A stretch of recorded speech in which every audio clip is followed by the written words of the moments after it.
En ese grado de continuidad, cuando uno no va a estar presente todo el tiempo, hay períodos en los que se necesita mantener esa constancia.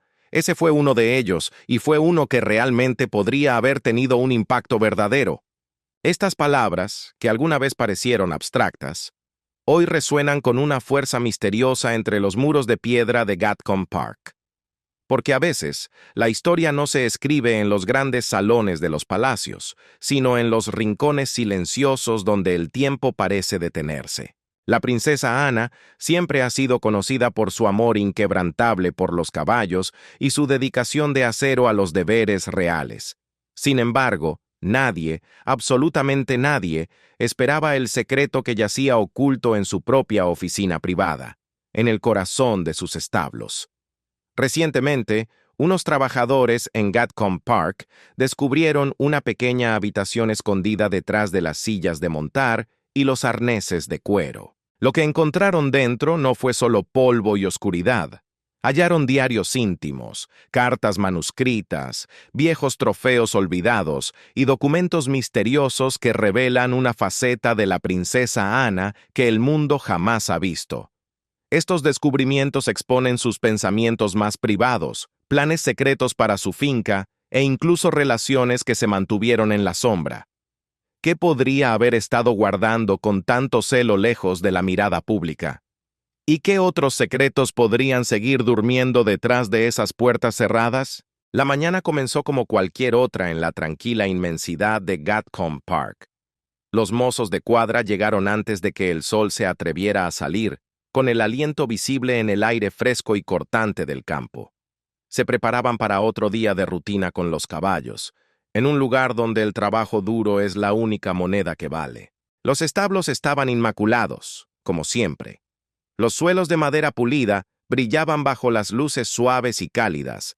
Los herrajes de latón resplandecían como si fueran de oro puro, y las filas de sillas de montar, cuidadas con esmero, colgaban ordenadamente a lo largo de las paredes. Los caballos se movían tranquilamente en sus establos. El sonido rítmico y suave de sus cascos golpeando contra el suelo creaba una melodía familiar. Todo olía a heno fresco, a cuero viejo y a tierra húmeda. Había un orden pacífico en todo aquello, una rutina que nunca cambiaba. Pero esa mañana algo rompió el esquema. Dos mozos de cuadra estaban reorganizando el cuarto de aperos, moviendo sillas y bridas para hacer espacio a un nuevo equipo. Mientras empujaban un pesado estante de madera maciza para apartarlo de la pared, se detuvieron en seco. Detrás del mueble, oculta por años de sombras y olvido, había algo que nunca habían notado antes. Una puerta. Era estrecha y vieja, pintada del mismo color que la pared, casi invisible para el ojo inexperto, diseñada para no ser encontrada. El pomo de latón estaba empañado por el paso de las décadas y cubierto de una capa de polvo gris. Los hombres se miraron, confundidos, y con el corazón latiendo un poco más rápido. Ninguno de los dos había visto jamás esa puerta, y llevaban años trabajando en Gatcombe. La curiosidad venció al miedo. Uno de ellos extendió la mano y probó el pomo. Giró con sorprendente facilidad, y la puerta se abrió con un chirrido largo y quejumbroso. Al abrirse, se reveló una pequeña oficina, un espacio que parecía no haber sido tocado por el tiempo. El polvo flotaba en el aire, atrapando la luz que entraba por una ventana alta, enviando un resplandor dorado y nostálgico a través de la habitación. Las telarañas colgaban de las esquinas como cortinas delicadas y frágiles. En el centro había un escritorio de madera, y sobre él descansaba una colección de objetos que parecían congelados en la historia. Archivos antiguos, mapas amarillentos por los años, diarios encuadernados en cuero desgastado y varias cajas atadas cuidadosamente con cintas, cuyos colores se habían desvanecido. Los mozos de cuadra entraron lentamente, con el respeto de quien entra en un santuario o en un lugar prohibido. Todo en la habitación se sentía intensamente personal y privado, como si estuvieran caminando dentro de la memoria de alguien. No era simplemente una oficina abandonada. Pertenecía a alguien que valoraba la precisión, el silencio y el secreto. alguien que guardaba sus cosas cerca del corazón y lejos del mundo. La princesa Ana siempre ha sido diferente a los demás miembros de la realeza. Nunca fue ostentosa, ni buscó la atención de las cámaras. No perseguía titulares sensacionalistas, ni llevaba sus emociones a flor de piel para que todos las vieran. Ella era, y es, disciplinada, enfocada y ferozmente privada. Su amor por los caballos no era un simple pasatiempo de fin de semana. Era su vida, su pasión, su escape. Y esta oficina oculta, escondida discretamente detrás de las sillas de montar y los arreos de trabajo, parecía reflejar exactamente ese lado de su alma. Era un lugar tranquilo, un refugio donde podía guardar las partes de sí misma que el mundo nunca vio. Los trabajadores permanecieron en silencio, observando los objetos sobre el escritorio. La oficina claramente había estado intacta durante décadas, tal vez más. Era un espacio lleno de secretos que abarcaban toda una vida. Desde recuerdos de una infancia bajo la lupa pública hasta las pesadas responsabilidades de la edad adulta. Desde pensamientos privados escritos en la soledad de la noche, hasta deberes reales cumplidos con estoicismo. Todo dentro de esta habitación había sido mantenido lejos del ojo público, cerrado tras una puerta que nadie sabía que existía. Uno de ellos extendió la mano hacia un diario sobre el escritorio, pero se detuvo en el último segundo. ¿Qué había dentro de estos archivos y cajas? ¿Podrían revelar a la verdadera princesa Ana? ¿Ese lado humano y vulnerable que nunca había mostrado a nadie? Para entender el peso de este hallazgo, hay que mirar atrás. La princesa Ana nació el 15 de agosto de 1950 en un mundo que pocas personas podrían imaginar. Era la hija de la reina Isabel II y el príncipe Felipe. Creció en palacios llenos de historia, tradición y el peso aplastante de los siglos. Desde el momento en que pudo caminar, su vida fue moldeada por el protocolo rígido y la atención pública constante. Las cámaras la seguían a todas partes. La gente observaba cada uno de sus movimientos, cada gesto, cada palabra. Pero incluso de niña, Ana era diferente. Mientras su hermano mayor, Carlos, estaba siendo preparado para el trono, Ana labraba su propio camino, uno más solitario pero más auténtico. No quería ser conocida simplemente como una real. No quería que su apellido definiera su valor. Quería ser conocida por lo que podía hacer con sus propias manos, no solo por quién era por nacimiento. Así que se volvió hacia los caballos. El establo era el único lugar donde los títulos no importaban. A un caballo no le importa si eres una princesa o una plebeya. Solo respeta la mano firme y el corazón valiente. Allí, solo contaban el trabajo duro y la habilidad pura. Ana entrenaba sin descanso, despertándose antes del amanecer, pasando horas interminables en la silla de montar, empujándose a sí misma más allá de lo que cualquiera esperaba. Y el esfuerzo valió la pena.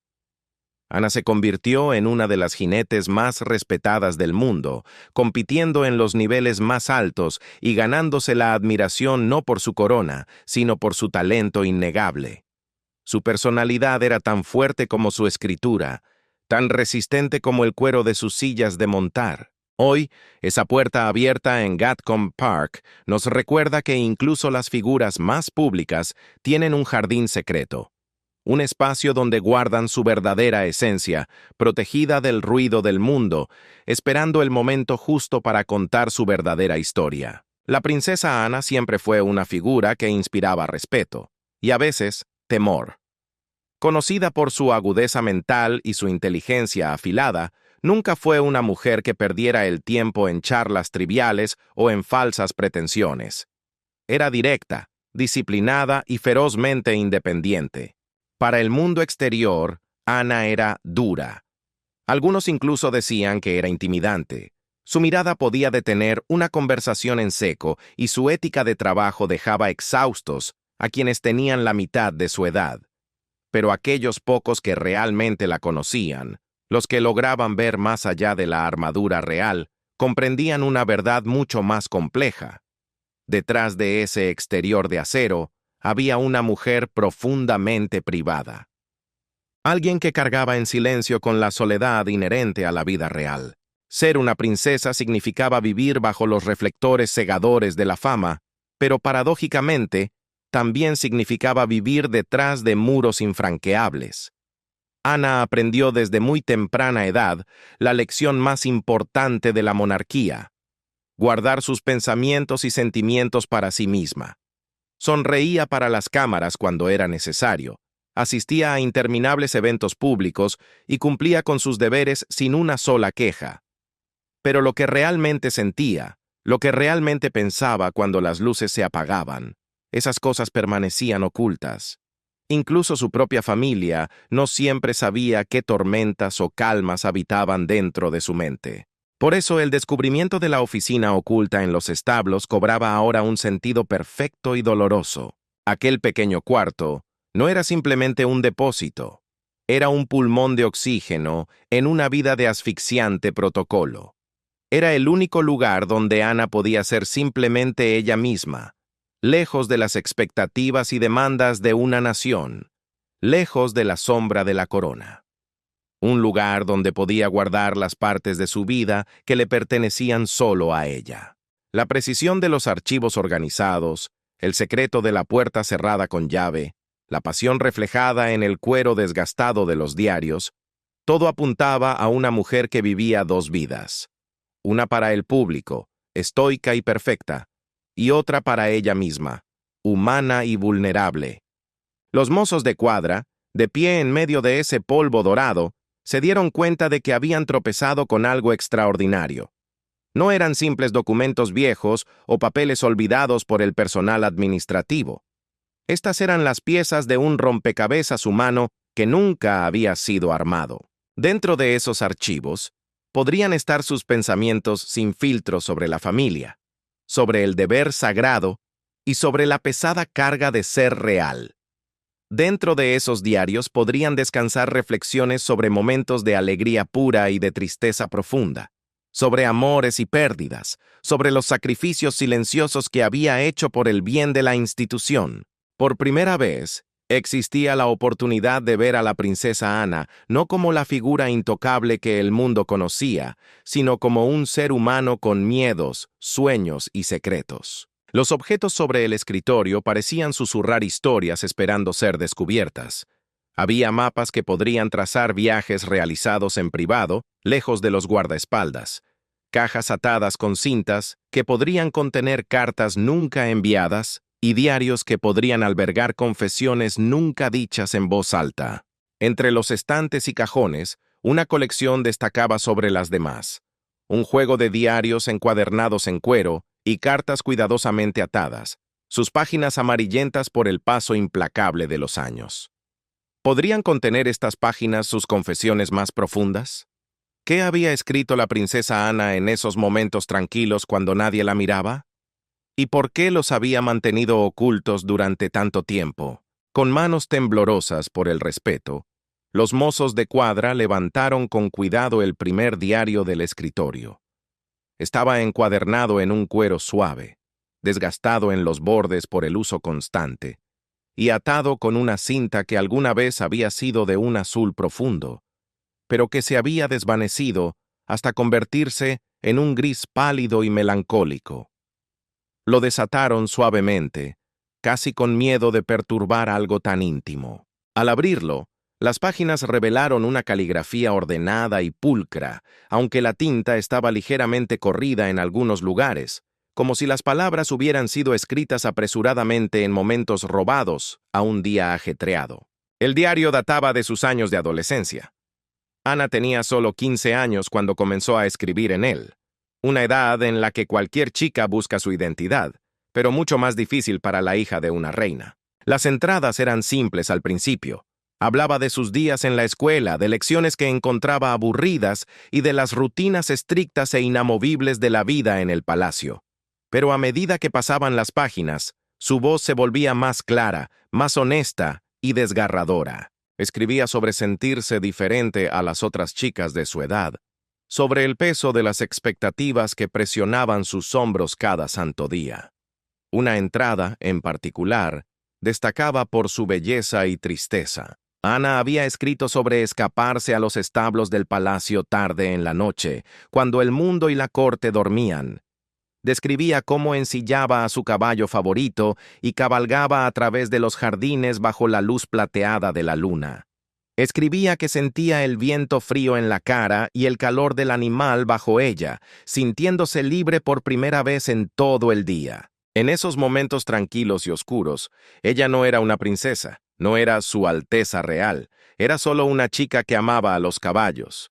Era solo Ana. También había cartas, muchas cartas.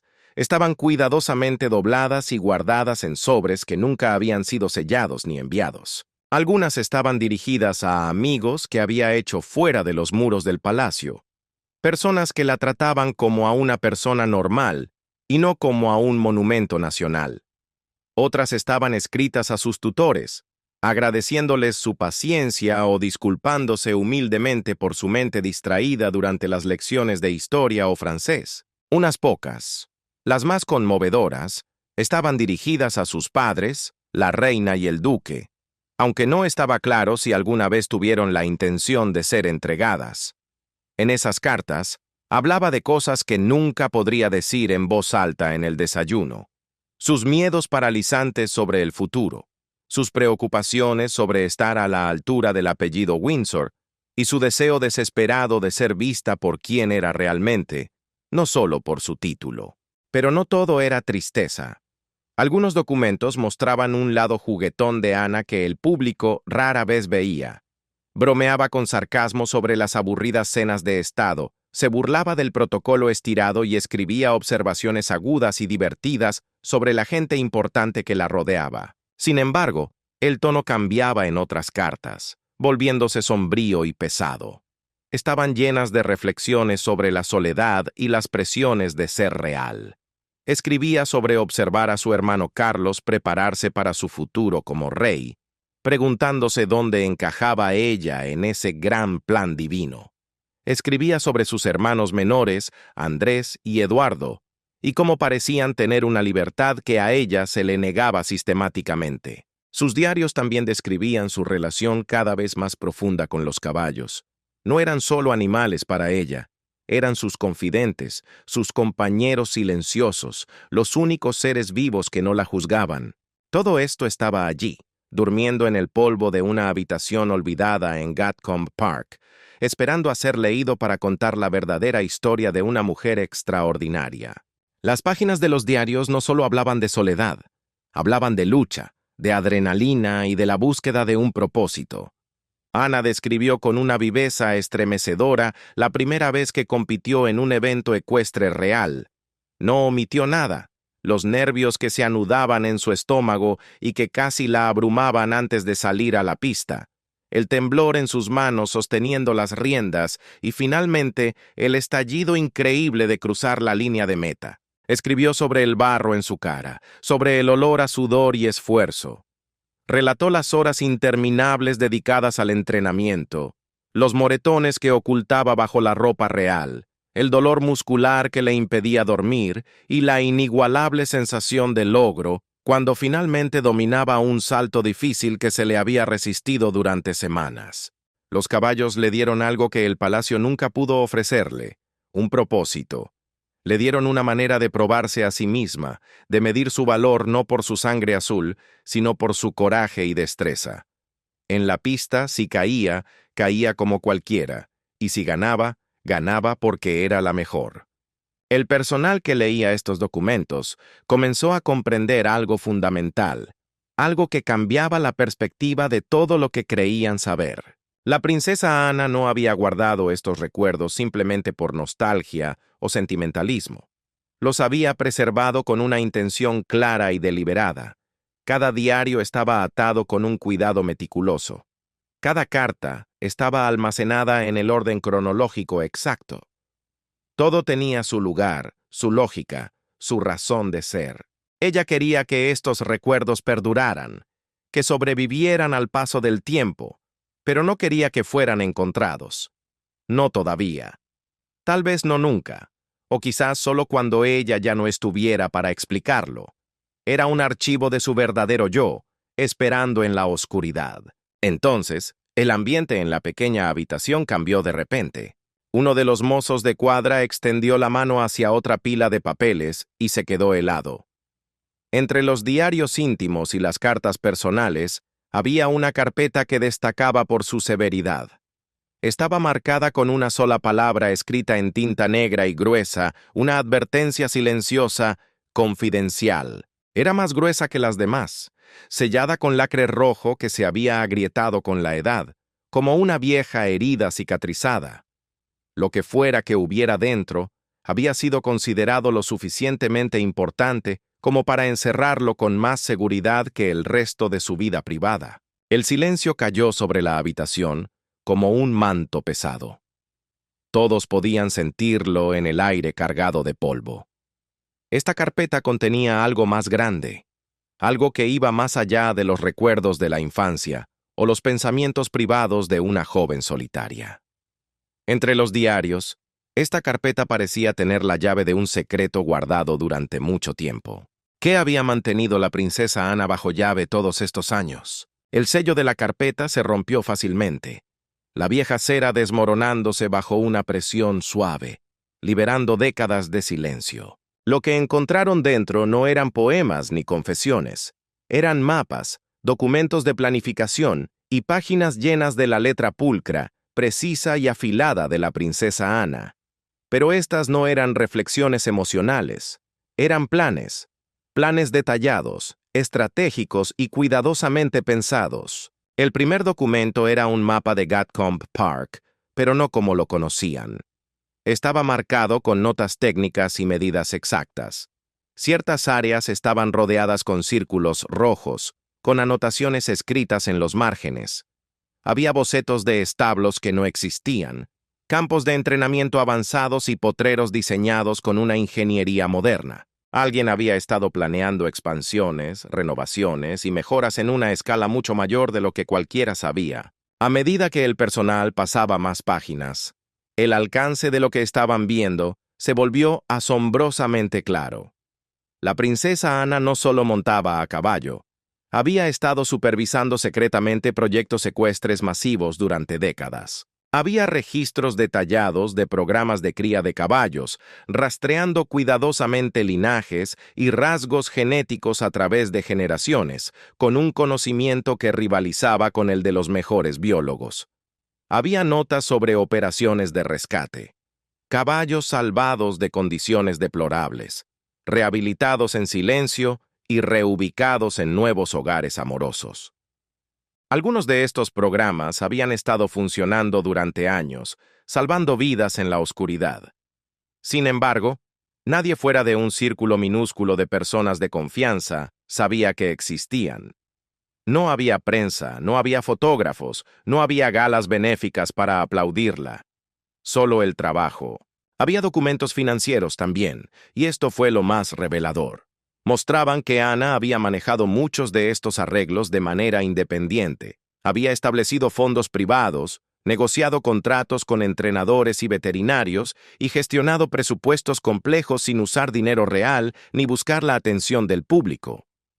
Todo se había hecho en voz baja, con eficiencia y con una precisión militar. Una carta en la carpeta detuvo el aliento de los presentes.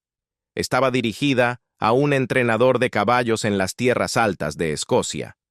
En ella, Ana había escrito con pasión sobre su visión de crear un santuario donde los caballos de competición retirados pudieran vivir el resto de sus vidas en paz, lejos de la presión del deporte.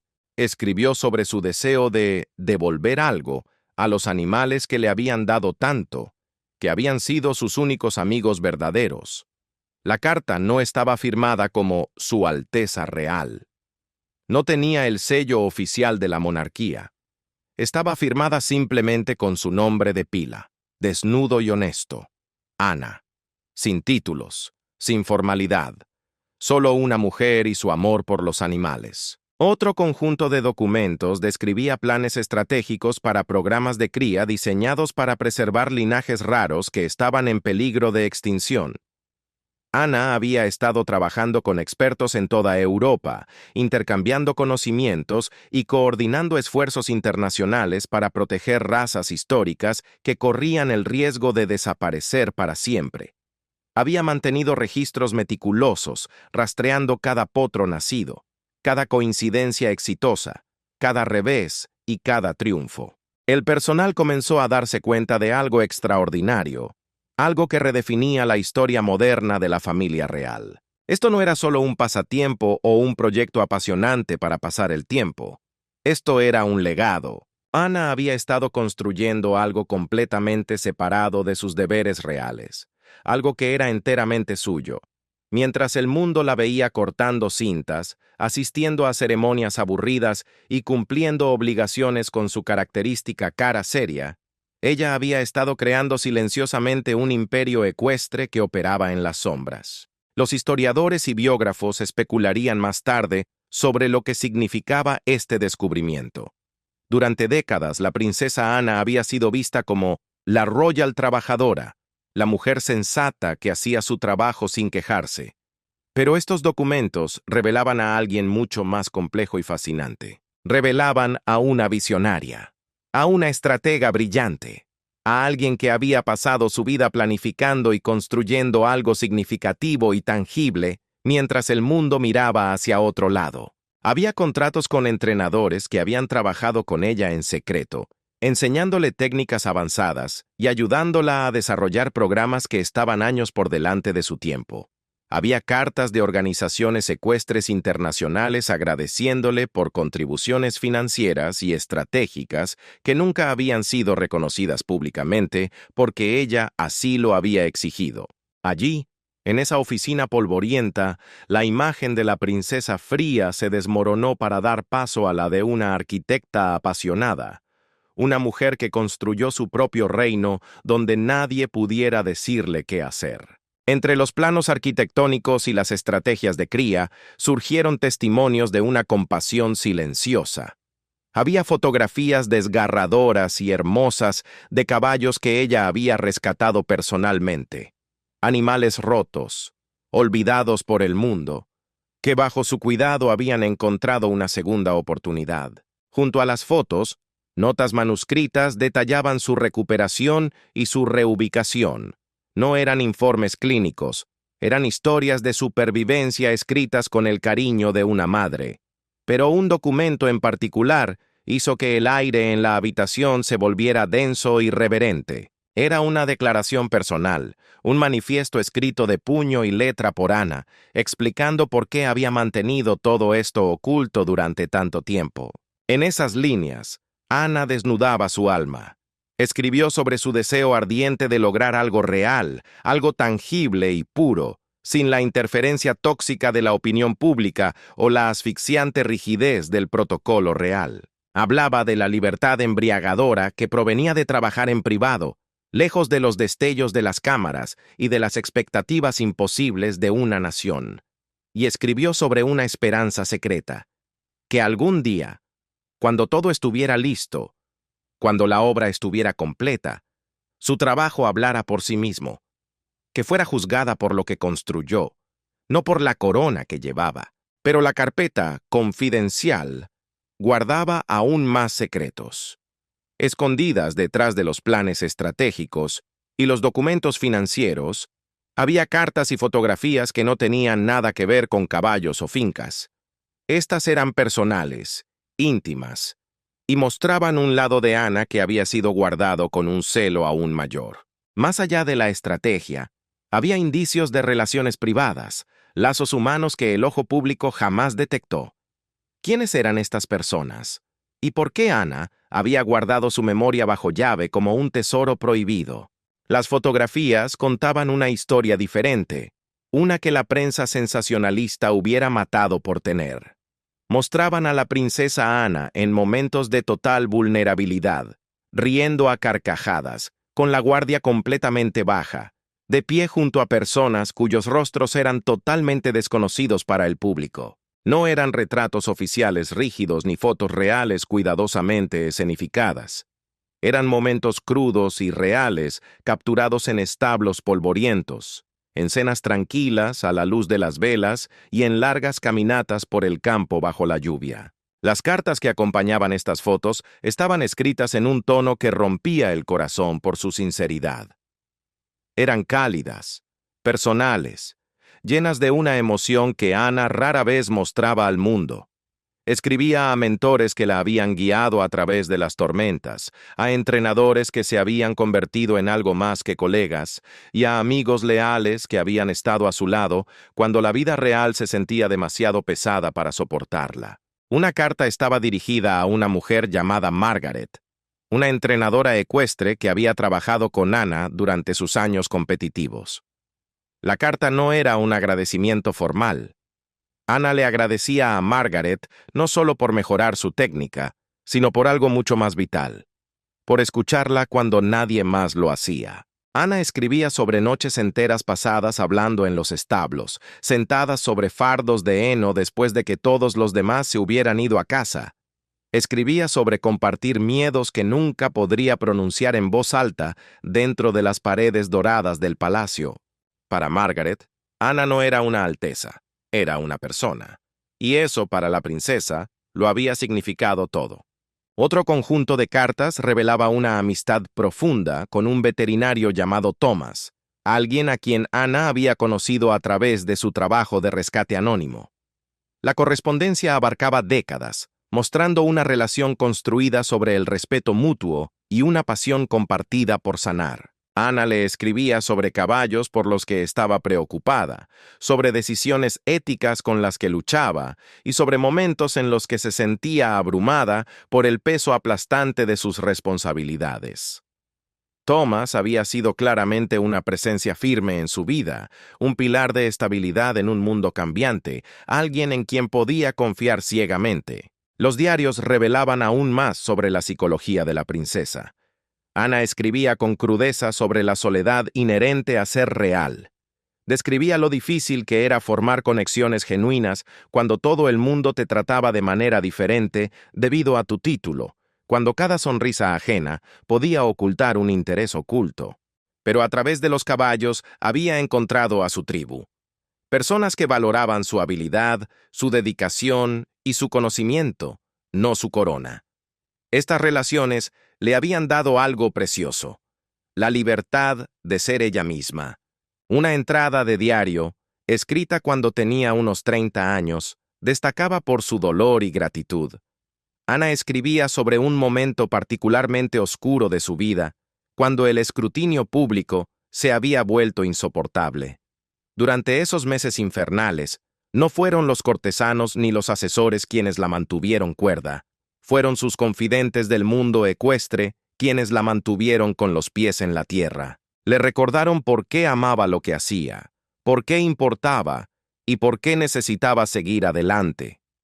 Escribía sobre cuán agradecida estaba de haber encontrado a estas personas y cuán cuidadosamente tenía que proteger estas relaciones de la voracidad de los medios. Había fotos de Ana en reuniones privadas, rodeada por este pequeño grupo de personas que claramente la conocían bien.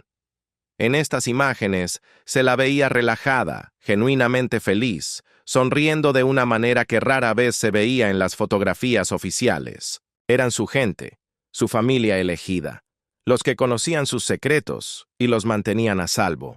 El personal que leía estos documentos comenzó a comprender la magnitud de lo que tenían enfrente.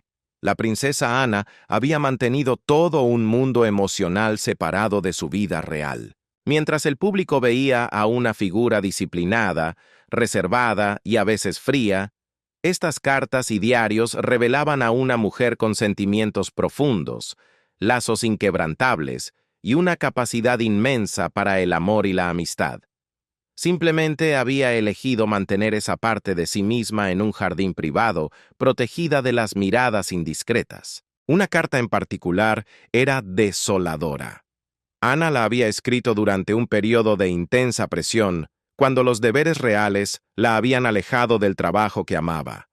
Escribía sobre sentirse desgarrada entre dos mundos, sobre la culpa corrosiva de no poder entregarse por completo a ninguno de los dos. Pero también escribía sobre las personas que entendían esa lucha. que apoyaban sus decisiones difíciles y nunca la juzgaban por ellas. La oficina había revelado mucho ya. Planes estratégicos visionarios, operaciones de rescate compasivas, programas de cría vitales. Pero lo más importante que reveló fue que, detrás de la princesa, había una mujer que solo buscaba ser entendida y amada por quien realmente era.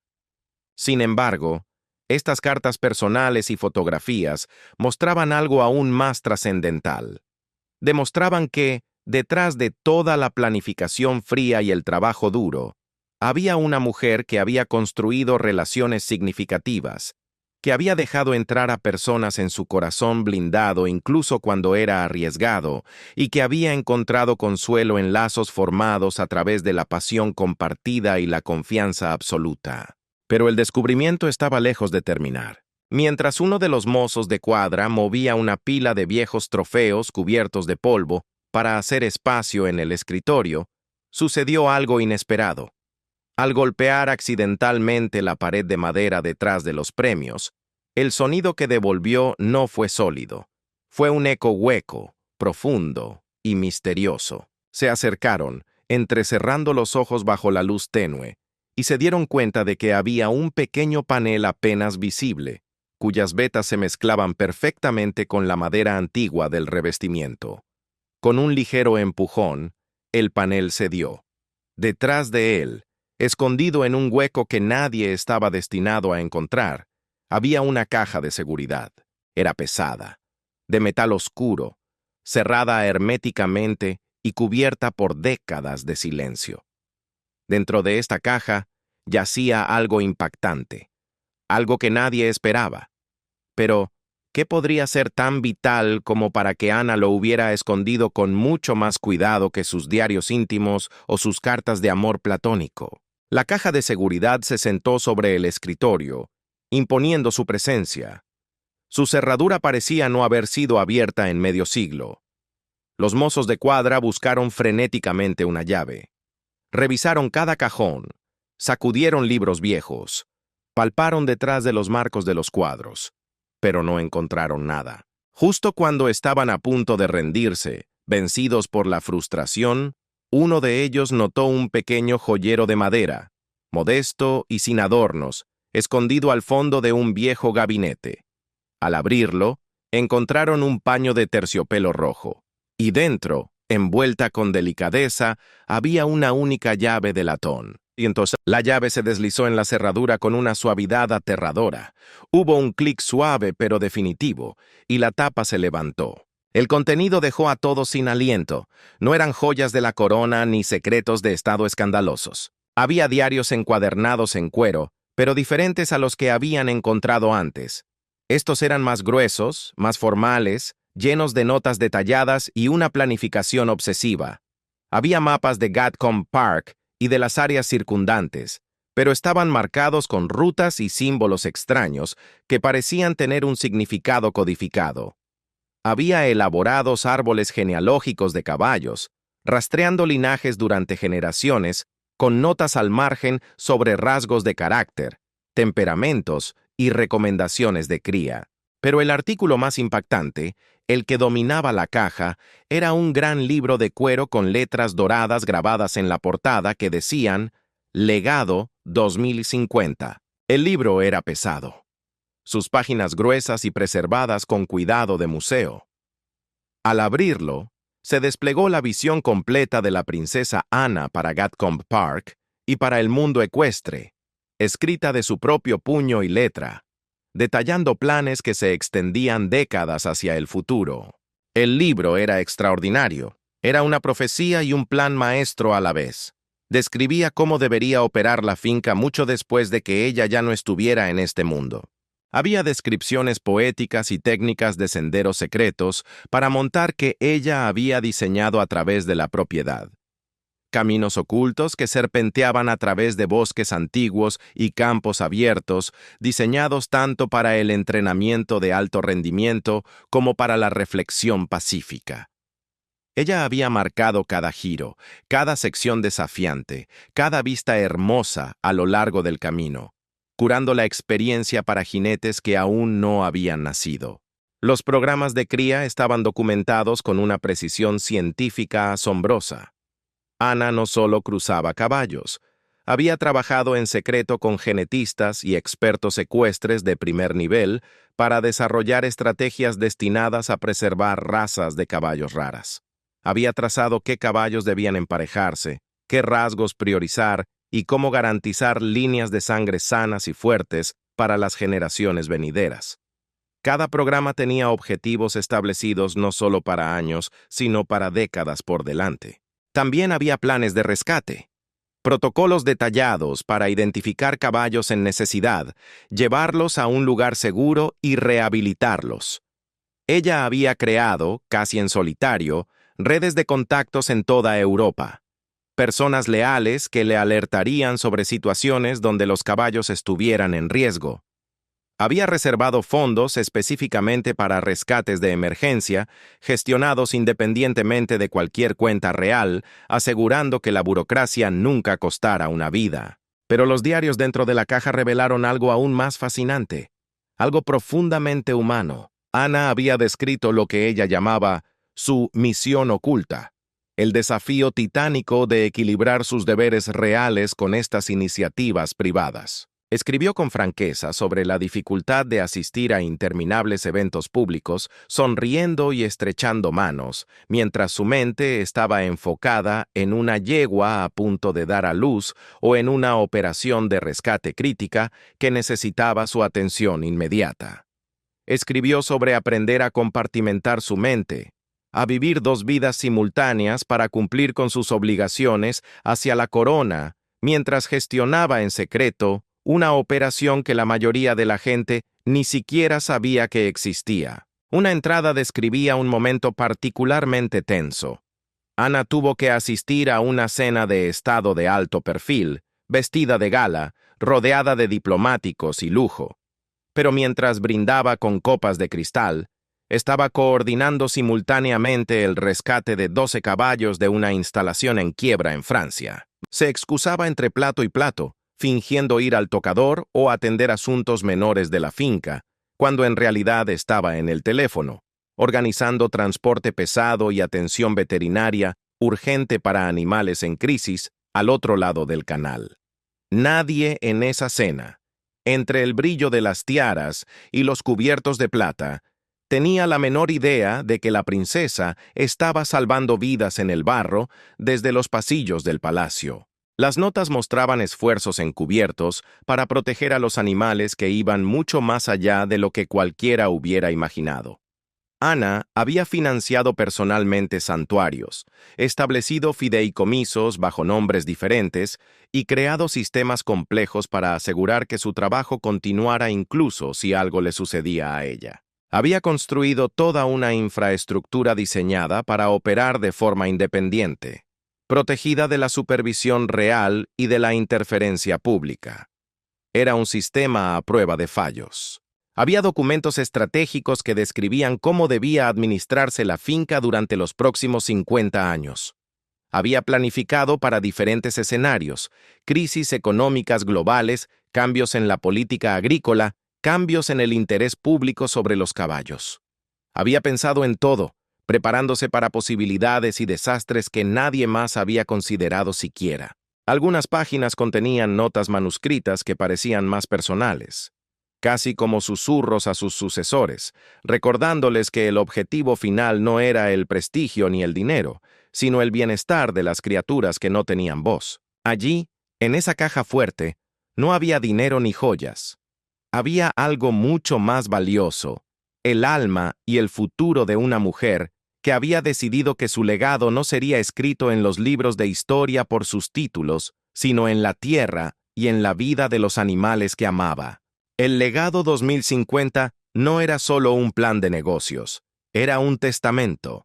Ana había escrito con pasión sobre sus esperanzas para el futuro, sobre su deseo de que Gatcombe Park se convirtiera en un faro de excelencia en el cuidado ecuestre, no por sus conexiones reales, sino por mérito propio. Quería que su paso por la tierra se midiera por los caballos que había salvado y los programas educativos que había construido, y no por el título que el destino le había otorgado al nacer. La caja de seguridad había revelado el alcance completo de la visión de Ana. Crear algo que la sobreviviera, algo significativo y duradero que no dependiera de la monarquía. Pero los archivistas, que hasta ese momento trabajaban con la eficiencia fría de los historiadores, estaban a punto de tropezar con algo que detendría sus corazones. Habían estado organizando todo metódicamente, clasificando documentos por fecha y categoría. Creían haber visto todo lo que la oficina oculta contenía. Pero entonces, mientras uno de ellos examinaba la estructura del antiguo escritorio de roble, sus dedos rozaron una irregularidad. Detrás de un panel en el fondo de un cajón lateral, había un compartimento oculto, tan pequeño y bien disimulado que era invisible a menos que supieras exactamente dónde presionar. Un mecanismo silencioso se activó y el doble fondo se abrió. Allí no había mapas, no había estrategias financieras, solo había un paquete de cartas atadas con una cinta de seda negra. La elección del color no era casualidad. La cinta negra contrastaba violentamente con las cintas de colores desvanecidos de los otros paquetes. Estas cartas eran diferentes. Eran personales de una manera que hacía que todo lo demás, los diarios, los planes, las confesiones sobre el deber, pareciera formal y distante en comparación. Los sobres estaban dirigidos simplemente a Ana, sin su Alteza Real, sin princesa, sin formalidad alguna, y todas, sin excepción, estaban firmadas por un hombre llamado John. La primera carta estaba fechada en sus años de secundaria, cuando Ana era apenas una adolescente bajo el escrutinio del mundo. La caligrafía del remitente era pulcra y cuidadosa, y las palabras destilaban una ternura y una honestidad que desarmaban. John escribía sobre haberla visto en un evento ecuestre. Le contaba cómo ella había capturado su atención, no por ser la hija de la reina, sino por cómo montaba. Le hablaba de la fuerza que veía en sus manos al sostener las riendas, de la determinación en sus ojos. Escribía sobre el deseo prohibido de conocerla a ella, a la verdadera Ana, más allá del título, más allá de las cámaras, más allá del muro de cristal que la separaba del resto de la humanidad. Ana había guardado cada una de esas cartas. La colección abarcaba décadas, evidenciando una relación que había sobrevivido de alguna manera en la clandestinidad durante la mayor parte de su vida. Las cartas revelaban un amor que había sido ocultado a todos, una conexión que existía completamente fuera del mundo real, en una burbuja de tinta y papel. John no era nadie que el público conociera. Los archivistas verificaron fechas y nombres. No era John Spencer, el hermano de Diana, aunque el nombre causó una breve confusión inicial. Este John era alguien completamente distinto, alguien que había conocido a Ana cuando ambos eran jóvenes e inocentes y que de alguna manera había permanecido anclado en su alma desde entonces. Nadie en la familia parecía saber de él, ni el príncipe Carlos, ni sus padres, la reina y Felipe, y ciertamente no Mark Phillips, el hombre con el que Ana se había casado ante los ojos de millones de personas. Las cartas de los años 20 de Ana estaban llenas de anhelo y frustración. En sus borradores y respuestas guardadas, ella escribía sobre la situación imposible en la que se encontraban. Escribía sobre cuánto le importaba a él, sobre cómo su presencia era el único aire fresco en su vida, pero también sobre cómo su destino hacía imposible una relación real. Las respuestas de John eran comprensivas, pero dolorosas de leer.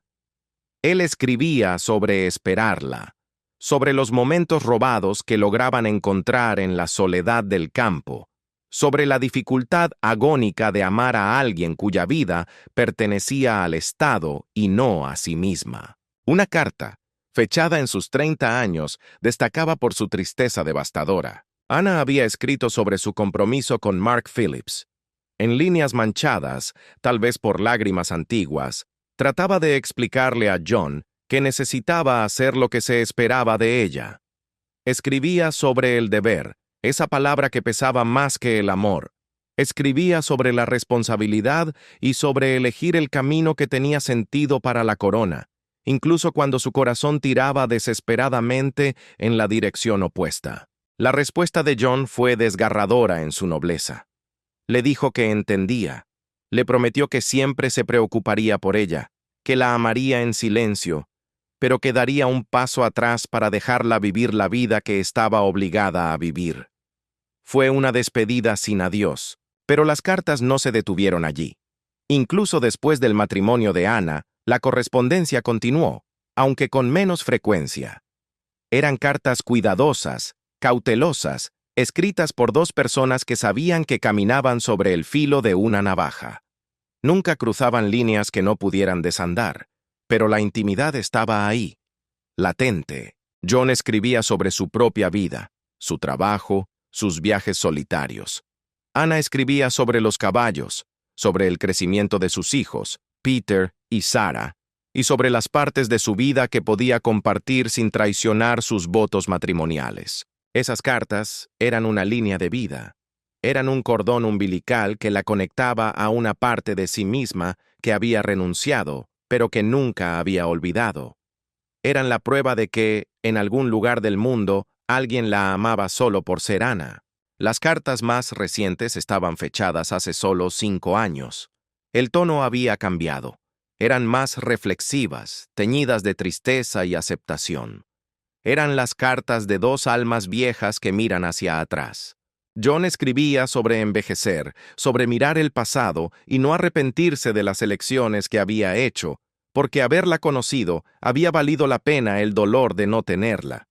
Ana respondía sobre encontrar paz con el camino que había elegido, sobre la gratitud inmensa por los momentos compartidos, incluso si nunca pudieron tener más que palabras en un papel. Y entonces, abruptamente, las cartas se detuvieron. La última carta de John era breve, escrita con una mano temblorosa que denotaba debilidad. Escribía sobre su salud en declive, sobre el final que se acercaba. Quería que ella supiera, antes de irse, cuánto había significado su conexión para él. Deseaba que ella encontrara felicidad en la vida que había construido. La respuesta de Ana, guardada junto a la de él, era tierna y cruda. Escribía sobre amarlo de una manera que nunca había amado a nadie más. Escribía sobre llevarlo con ella en cada momento difícil, en cada silencio. Escribía sobre desear, con cada fibra de su ser, que las cosas hubieran podido ser diferentes. Después de eso, no había nada. No más cartas. No hubo explicación. Solo el silencio absoluto y la cinta negra atando el final de una historia. Los archivistas se sentaron en un silencio atónito, rodeados por el polvo de décadas. Esto no era otro proyecto secreto de conservación ni un logro oculto. Esto era el corazón de la princesa Ana puesto al descubierto sobre el papel, preservado y protegido durante toda una vida. Esto era la evidencia de un amor que había existido paralelamente a su vida pública, completamente oculto a la vista de todos. Mark Phillips nunca lo supo. Los hijos de Ana nunca lo supieron. El mundo, que creía conocer a la princesa de hielo, no tenía idea del fuego que había ardido en secreto detrás de esa puerta cerrada. El mundo siempre había visto a la princesa Ana como un pilar de estoicismo. La princesa disciplinada, emocionalmente reservada, que cumplía con su deber sin una sola queja. Una mujer hecha de hielo y deber. Pero estas cartas, atadas con el luto de una cinta negra, revelaban a alguien capaz de un amor profundo, apasionado y duradero. Un amor que ella había elegido mantener bajo llave no por vergüenza, sino porque su vida, su posición y la historia misma se lo exigían. El descubrimiento cambió la luz bajo la cual se veía todo lo demás. Añadió una nueva y dolorosa dimensión a cada entrada del diario, a cada fotografía sonriente, a cada documento estratégico. Detrás de todo el trabajo incansable de Ana, detrás de su dedicación feroz y sus logros monumentales, había existido esta relación oculta, este manantial privado de alegría y dolor que ella había cargado completamente sola. ¿Quién era realmente John? ¿Dónde estaba ahora? ¿Y qué catástrofe silenciosa había ocurrido hace 5 años para que la tinta se secara tan repentinamente? Los archivistas sabían que debían andar con pies de plomo. Esto ya no era una simple curiosidad histórica o un asunto de catalogación. Esto era profundamente personal. Era la vida privada de una mujer viva. Pero también sabían que comprender quién era John era la única forma de entender la historia de Anna por completo. Comenzaron su investigación en silencio, discretamente, siguiendo las pocas pistas que las cartas proporcionaban como migajas de pan en un bosque oscuro. Finalmente, en uno de los sobres más antiguos, apareció el nombre completo, escrito con una caligrafía juvenil y esperanzada: John Michael Harrison. No era de la realeza. No era un aristócrata famoso. No era nadie que el público reconociera en las revistas de sociedad. John había sido un entrenador ecuestre y criador de caballos, un hombre que trabajaba con las manos, alguien que se movía en los mismos círculos ecuestres que Anna, pero que operaba completamente fuera de la esfera real. Según las cartas, se habían conocido cuando Anna tenía apenas 17 años, en una competición ecuestre regional, lejos de Londres. John estaba allí como asistente de entrenador, apenas comenzando su carrera. No hubo alfombras rojas ni reverencias. Anna escribió sobre aquel día con una claridad nostálgica. Contó que habían hablado durante horas después del evento, sentados en los establos sobre fardos de paja, mientras el resto del mundo celebraba con champán en la carpa principal. Escribió sobre lo natural que se sentía todo, sobre cómo el aire olía a caballos y a cuero limpio. Lo que la cautivó fue simple. Él la trató como a una persona normal. No vio a la hija de la reina, vio a la chica que amaba a los animales. Con él, ella podía ser ella misma, sin actuar, sin fingir, sin la armadura del protocolo.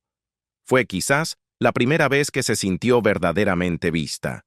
Su relación se desarrolló lentamente durante los años siguientes, como una flor que crece entre las grietas del pavimento.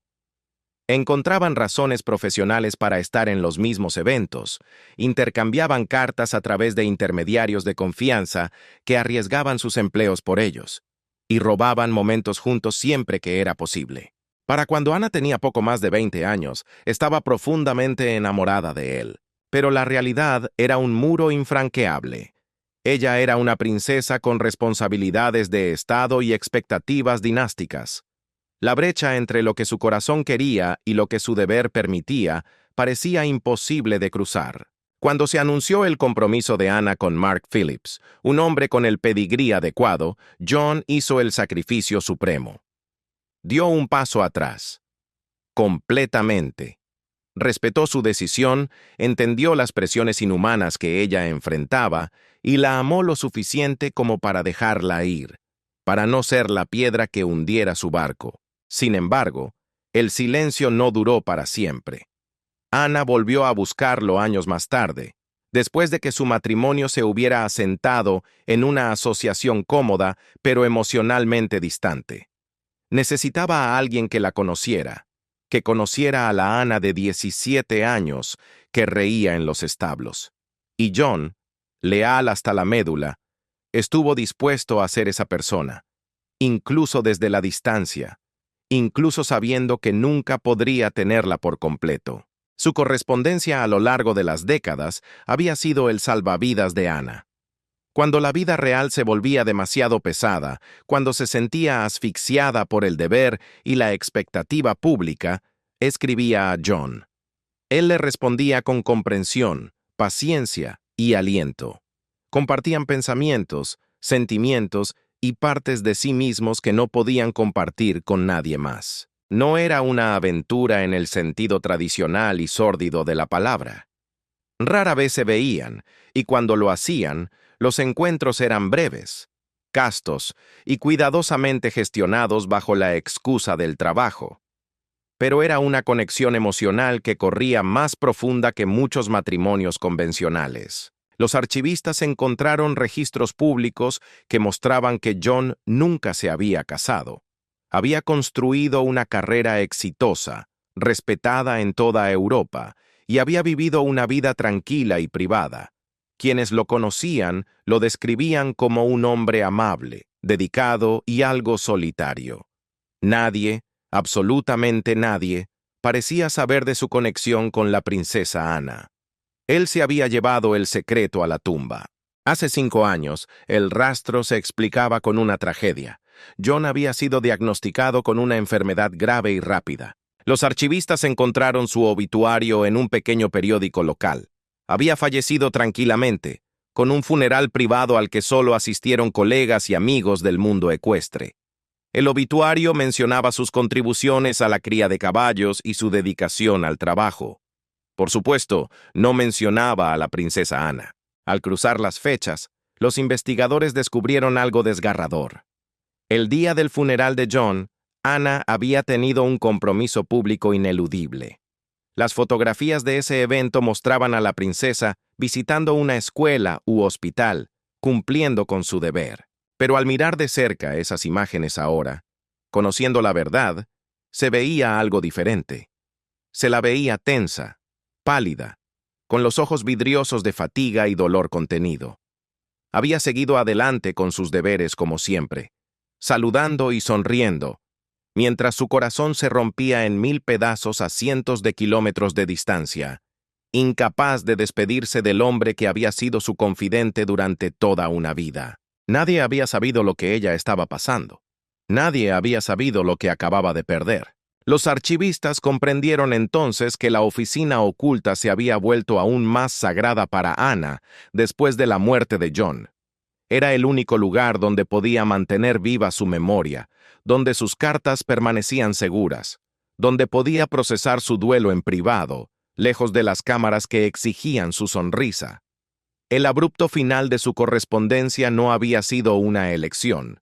Había sido una pérdida que ella había soportado sola, incapaz de llorar públicamente o compartir su dolor con nadie. Comprender esto ponía todo lo demás en perspectiva.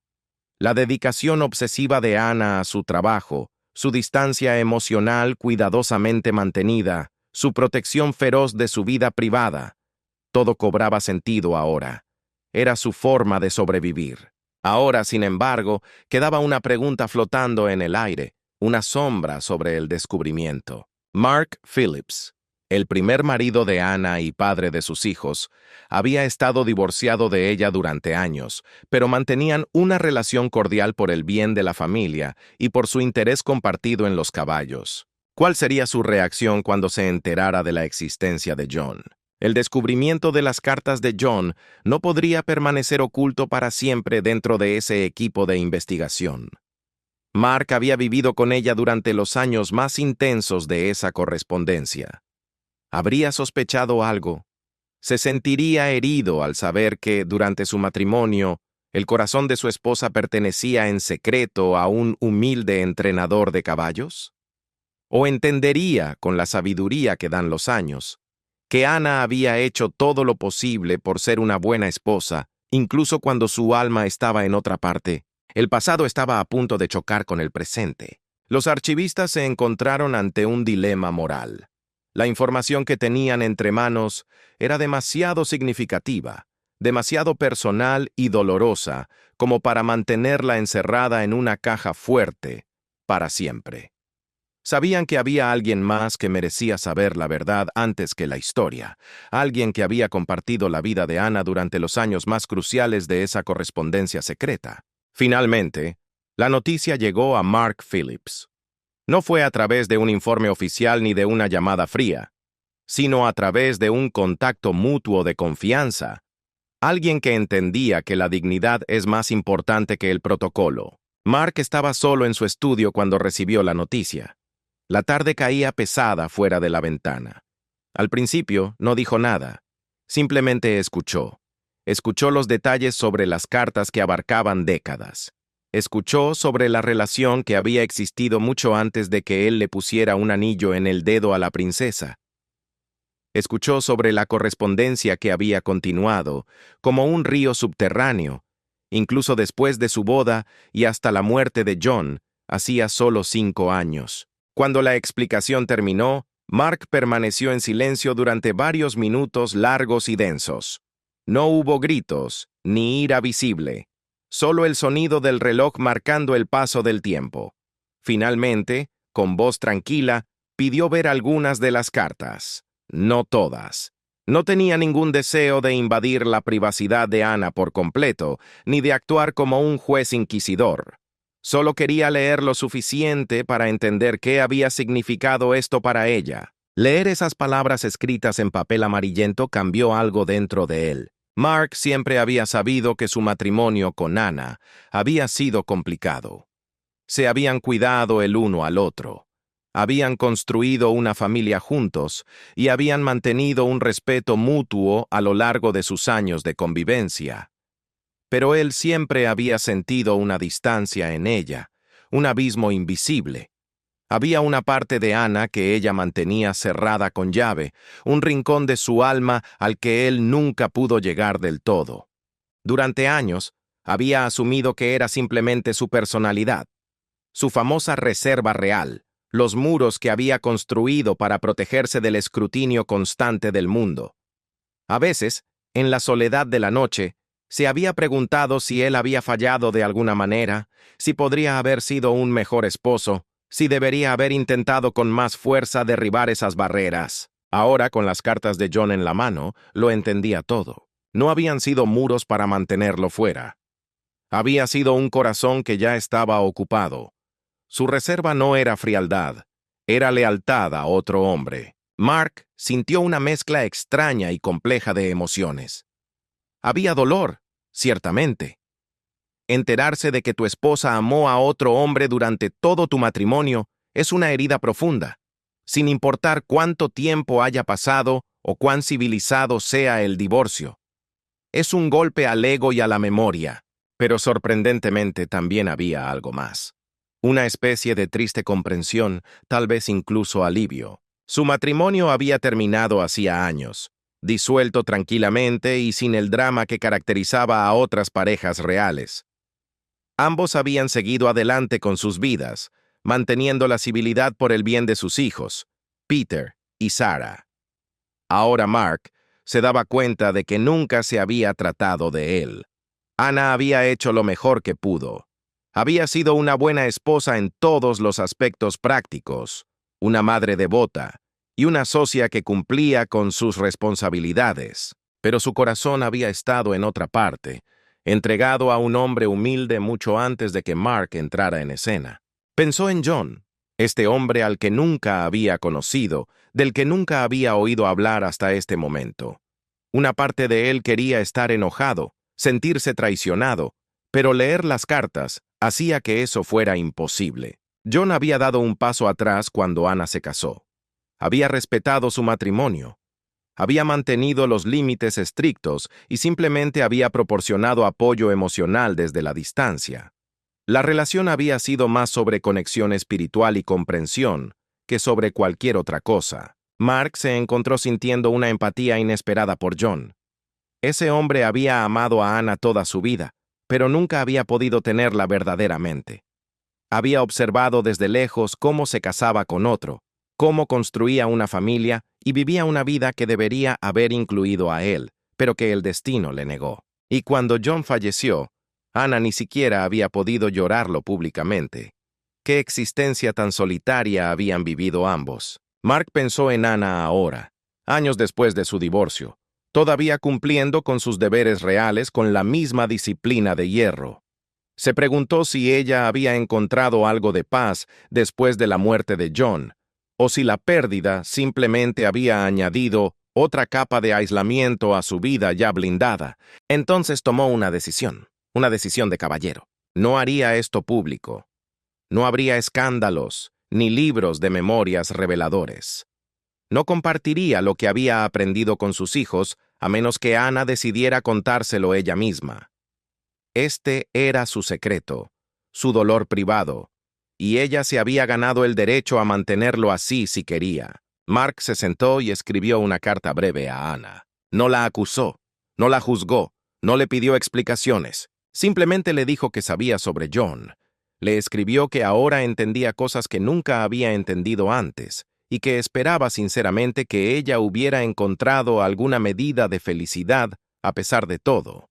Le dijo que su matrimonio había sido lo que necesitaba ser, y que no guardaba ningún resentimiento hacia ella por mantener una parte de sí misma separada. La firmó simplemente con su nombre, Mark. Cuando Ana recibió la carta, la leyó sola en su estudio, rodeada por el silencio de sus libros y recuerdos. Y entonces sucedió. Las lágrimas llegaron, el tipo de lágrimas que ella rara vez se permitía derramar. No eran lágrimas de vergüenza o arrepentimiento, sino lágrimas de un alivio profundo y abrumador. Mark había entendido. Había visto la verdad desnuda y no la había condenado por ello. Ella había pasado toda su vida equilibrando el deber y el deseo, tratando de honrar sus responsabilidades mientras protegía la única relación que había sido verdaderamente suya. Había perdido a John hacía 5 años y había llorado sola, incapaz de compartir su dolor con nadie en el mundo. Y ahora, finalmente, alguien más lo sabía. Alguien entendía. La carga, compartida por primera vez, se sentía un poco menos pesada. Ana dobló cuidadosamente la carta de Mark. Caminó hacia la oficina oculta, abrió la caja de seguridad y colocó la carta de su exmarido junto a las cartas de John y todas las otras piezas de su vida privada. El secreto había salido a la luz, al menos para una persona, pero de alguna manera eso lo hacía más fácil de soportar. Mark nunca habló públicamente sobre lo que había aprendido. Guardó el secreto de Ana con la misma lealtad con la que ella lo había guardado todos esos años. Y en ese silencio compartido, hubo una especie de gracia final, un reconocimiento tácito de que algunos amores son demasiado profundos y complicados para que el mundo los entienda. Y que, a veces, el regalo más grande que puedes darle a alguien no es el amor romántico, sino simplemente permitirle guardar su propio corazón en privado, corazón en privado, corazón en privado, corazón en privado, corazón en privado, corazón en privado, corazón en privado, corazón en privado.